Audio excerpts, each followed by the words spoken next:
ঈদের প্রস্তুতি আমার ভালো আছে। আমার এবার হচ্ছে 2026 সালে 52টা গরু আছে, তার মধ্যে 32টা ঈদের উপযোগী, মানে কুরবানি করা উপযোগী গরু আছে।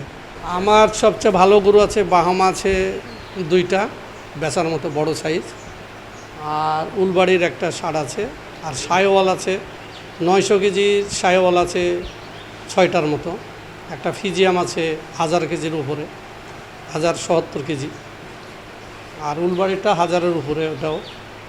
এগুলো সব ভালো গরু আমাদের।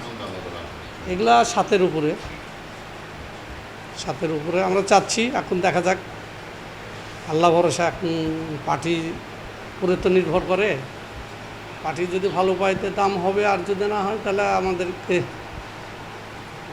ঢাকার পাটিটাই ধরে দিয়ে দিতে হবে, গতবার যেভাবে দিয়ে দিচ্ছিলাম। আমাদের 90% খাওয়ারই হচ্ছে ঘাস। আমাদের ঘাসের জমি আছে, ঘাস। আর হচ্ছে দানাদার খাদ্য যেটা আমরা দিই সেটা হচ্ছে গম, ভুট্টা, ধানের তারপরে বুট, খেসারি, এগুলা, আর খোল, সোয়াবিনের খোল ওর সঙ্গে মিক্স করে একসাথে এই দানাদার এই খাদ্যটা আমরা খাই। স্টার্টিং ছিল 2017 সাল থেকে। আমার 20 সাল পর্যন্ত ব্যবসা ভালো ছিল। 20 সালে করোনা হওয়ার পর থেকে ব্যবসা মন্দা, আবার এখন 24 সালের পর থেকে আবার মন্দা। মানে গতবারও গরু সব সেল করতে পারিনি, এবার তো এখনও গরু সেল হয়নি।